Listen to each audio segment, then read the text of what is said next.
Yeah, so I think it really comes down to, what motivates you when you're all by yourself.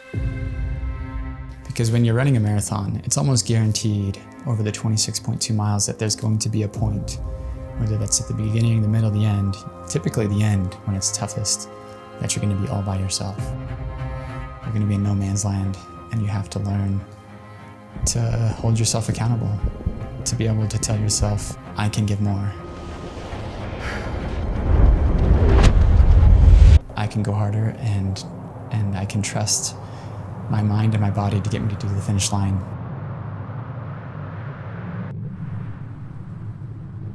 I think when you have races during a marathon build, they're for multiple reasons. One is just so you stay race sharp, but the other is just to kind of see where you're at in your training, your fitness. And the other is to check and see if you have any little injuries or anything that you need to correct. And I think Clayton is fit, but he unfortunately didn't have a great race in Atlanta. But we did find that he had a little weakness going on with his back, so we're trying to focus on getting his back completely healthy. As I told him after, I said, dude, the engine is great. Your alignment is just a little off, and so he's been seeing a PT about his back, and he's logged in some great training. So I think as long as we get his back corrected, we're going to be okay. Boulder coming down, rolled down in front of me. So. Had higher expectations, to be honest, but we're also in the middle of marathon training, so right. It was hard to see the reality, but also realize goal's Boston. Got it. So you're not running New York next week, are you? I'm not. Okay, I didn't think so. I was invited to come and run it. Yeah. And I really wanted to, but Coach Eyestone really wanted me to run the U.S. half champs. Yeah. 3 minute, and then this will take us to so we'll run fast up to past the horses. Yep. And to the neighborhood. Yep. And then the last 2 miles we can decide which direction you want to go. I'm supportive either way. Okay. So. We'll have 3 minutes to make those decisions, but I think we'll 3 just minutes. we'll just plan on doing the big lake loop with the extra mile on the end of it.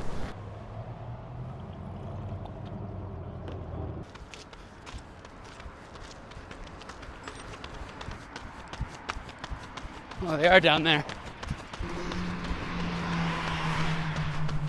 It was cute. I liked it. He was like, "You don't really look like you." I was like, "Yeah, okay, you can stop now." I was like, "I'm trying to look, That was fun. It was 80s. a fun event, fun Yeah. look. Where did you I mean, if I started you 10 minutes back, I was thinking. you do get. I was thinking we start like 2 minutes back. Okay, yeah, let's try that. What do you think, Clayton? Leave it to the engineers to figure things out. Makes Okay, sense. we can maybe. Great. That means we start in 5 seconds. All right. Okay, 3, 2, 1, go. You false started, but that's okay.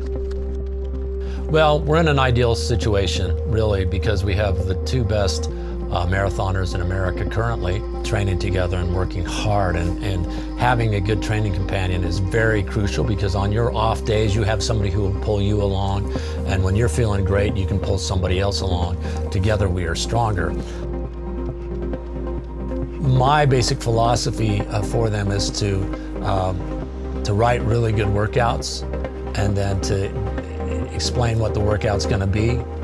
And then sometimes when the workout happens, the two different personalities take over. Conner is more probably intuitive and impulsive in regard to his running. Clayton's a little bit more of that engineering background, where he will break it down and know, okay, if we're going to run so fast for an 8-mile tempo, then I've got to make sure I'm hitting my splits here.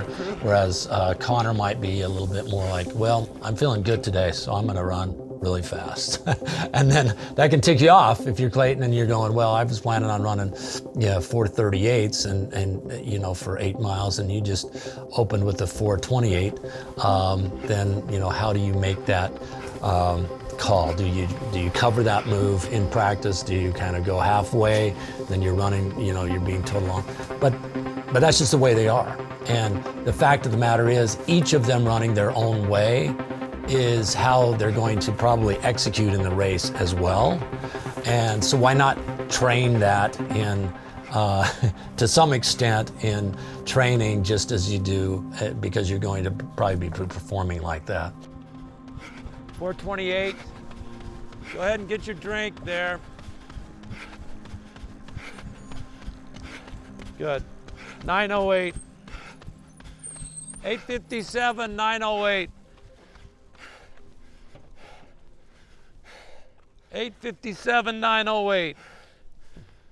Go ahead and get a drink. Strip your shirt, whatever.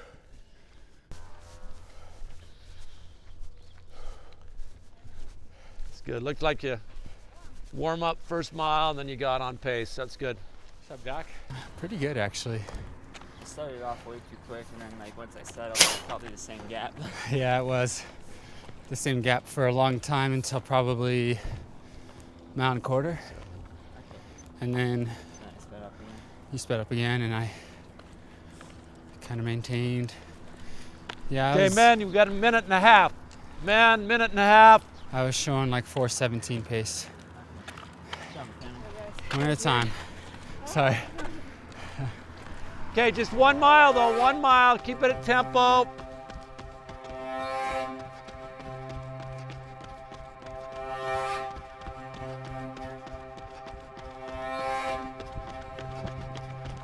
Conner's transition to the pros was a little bit more rapid and than Clayton's was. Clayton was kind of a long ground out session where he had to earn his stripes, and he had some injuries and he had to battle through. And Conner was able to come through and was just, just right from day one, did very well in the professional road races and stuff that he ran in. But the good news is Clayton, once he got over his initial, couple of years of being a pro and taking his licks, once the two of them got together and in sync, and Clayton's knee issue got cleared up, then they've had a really, really good partnership over the last couple of years. That's good. That's where we're going a little bit faster. And so you said it was more like 28 and 32 on that one? 28, 31. 31, okay, great. And now this one I want more 10K pace, or like, okay, let's say we're 27 flat guys here, so 420 to 425. We're gonna start right here in about 5 seconds. Ready, go. Okay, have some fun with this one. Have some fun with this one.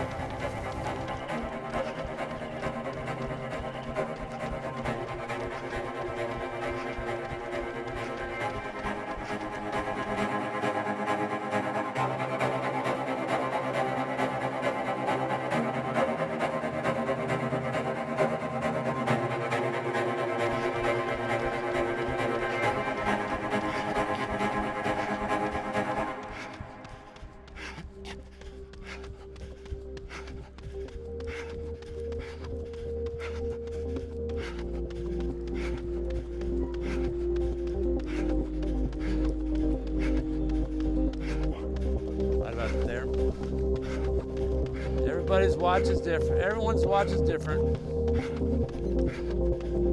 Okay, 417. Good, good, good, good, good, good. Good, good, all the way, all the way, all the way. 429, 429 right there.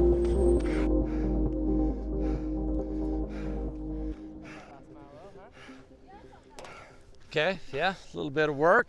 That was hard. That was hard. It's like this way. Are we going, which way do you want to go? Do you want to go? The ultimate yeah, we are. uphill tempo right there. I was. Repo. Turn right at the light, but uphill is not fun. Yeah, I think this is the part of the marathon build where it literally feels like Groundhog's Day, but twice a day. Like I literally wake up, run, eat, sleep, and then I wake up again. Sometimes I say my prayers twice, my morning prayers twice one day because I can't remember if it's the morning or the afternoon. And that's when it can become super monotonous.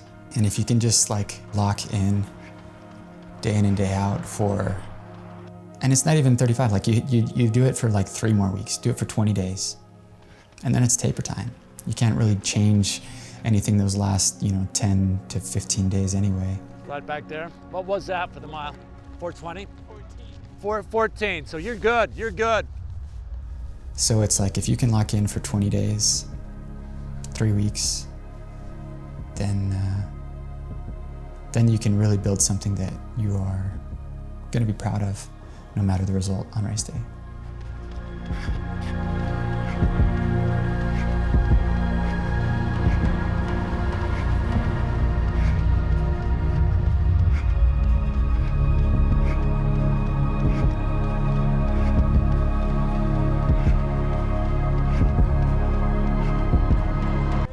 Good job there.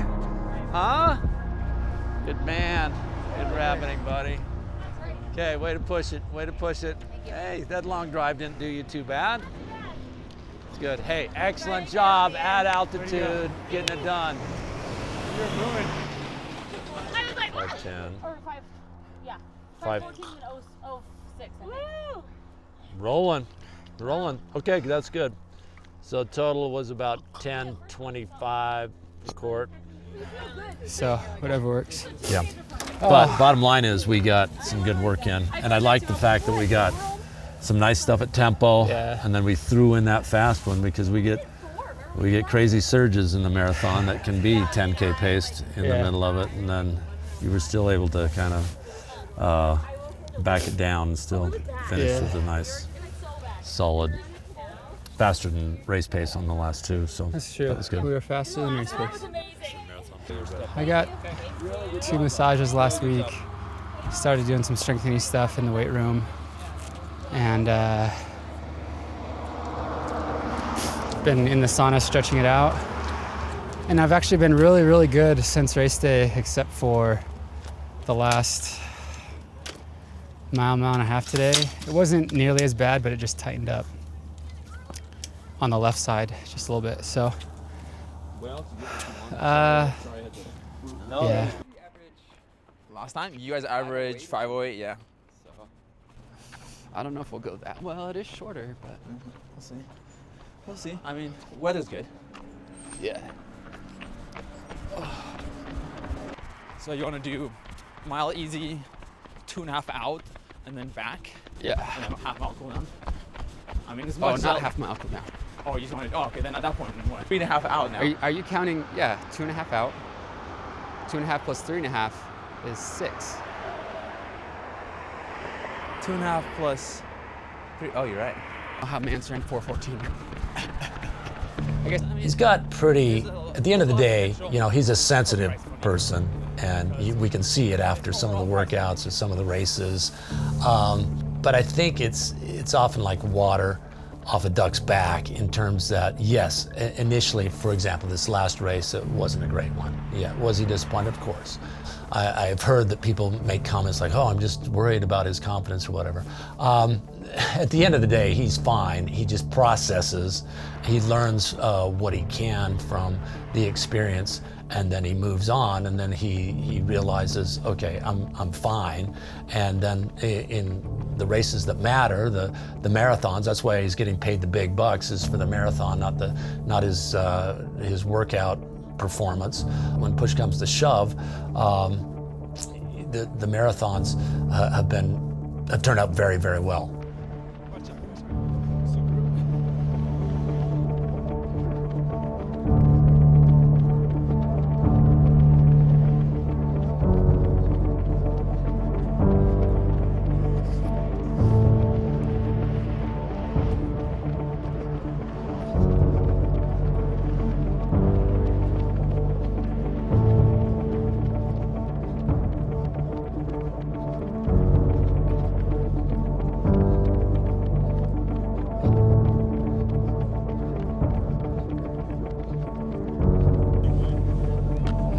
Fatigue mile repeats.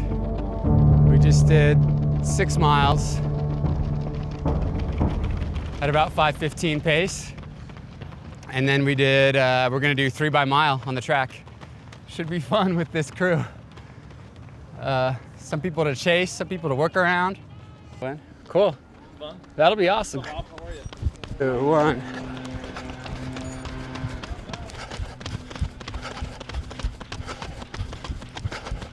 More.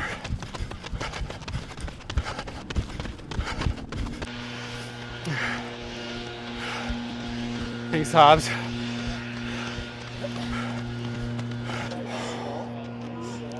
You ready?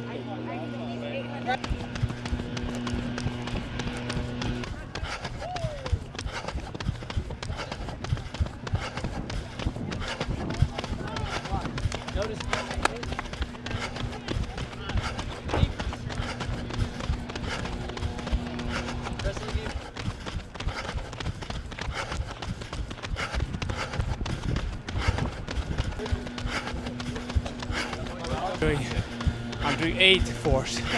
So I just try to help him out a little bit.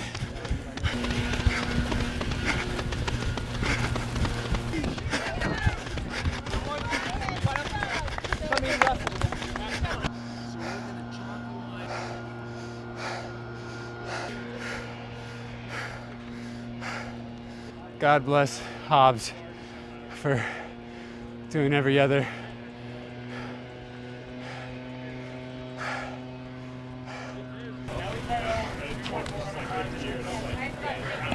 What was that? I said I got a better workout with that than if I was suffering through the miles. Yeah, man. I would have ran like probably 4:45s.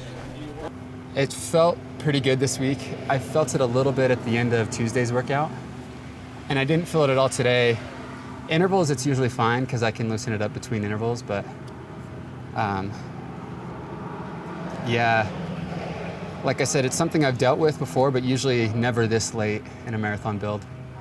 And it's not like, it's pretty even too. It's not like an injury, like one side or the other. It's pretty like just tightness. It's not an injury, if that makes sense. At least that's what I feel. But there could be some other things that play into it. It was a good day. I've gone faster before, but given the last week, 2 or 3 of workouts, like, it's nice to finally have like a base hit sort of day, to be honest. The 6 mile fatigue was a little harder than I wanted to, just cardiovascular wise I was struggling to breathe, but on the track the goal shifted from doing a workout to help Clayton out as much as possible, and so I was doing 800 with Clayton, take a break for a lap, and then hop in for 400, and so that was mentally easier to grasp than doing a full mile, and so it was good. I think I'm in no stress to get in shape just because my marathon is 14 and a half weeks away, and so just doing a little bit of workout, a little bit of intensity helps a lot, and so that's a good day. It was good helping Clayton out. See you, Christian. What'd you do today? I did 2 miles. Oh, golden. Well, cool. I'm glad you felt good. Even though it would have been fun for you to join, like.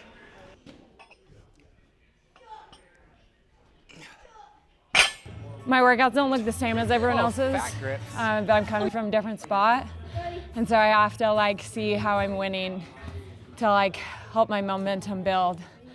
Otherwise, it could look like I'm not doing that great. I think I'm a little delusional in showing up every day. Everybody's so positive and helping me see my wins. The overall goal is to progress. It's I can't take my mind off of that. If I put my mind on an outcome, that's what I'm trying to say, is I don't have an outcome goal right at the moment. I need to focus on just progression. Yeah.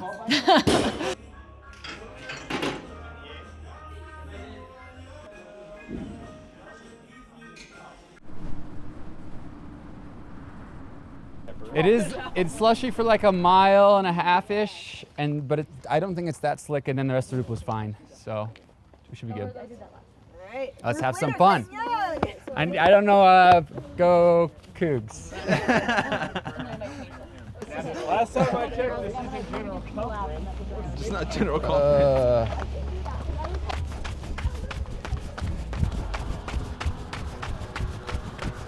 25 miles on the Jared Ward loop.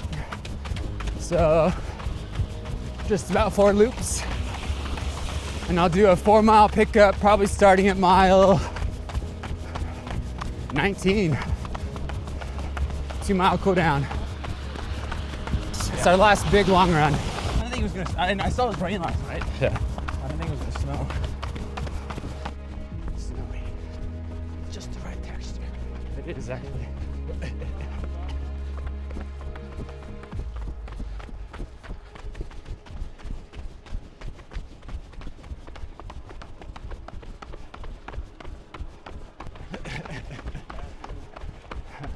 What's up? There's nothing.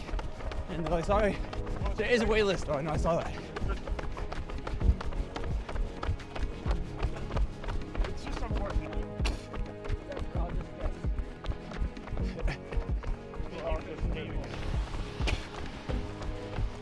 So, what bet could we have today?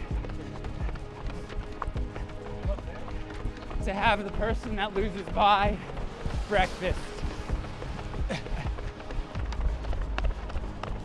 Who? Zach Erickson. Flick.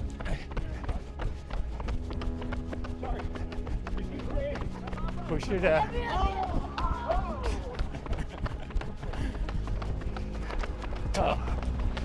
also know why, so I get competitive when I see somebody pull away from me and I'm like, hey.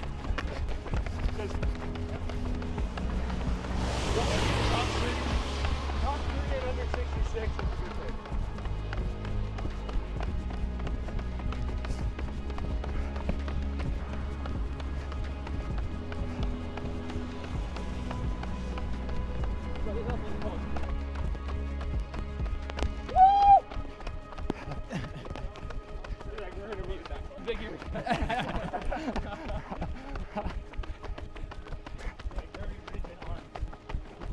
like this, bro. Yeah. You always do that? Who does it? How do you start it? Like this? I go like this. In front of you. really like this. And go. I'm like, why is it up here? So you can like flip the orientation. So my buttons are my left side, so I go like this. Little pellets just like smacking you in the face. But it's good. It's, as Clayton said, it's a good prep for Boston. You don't know if it's gonna be cold, and I don't think it's gonna snow. Perfect Boston prep.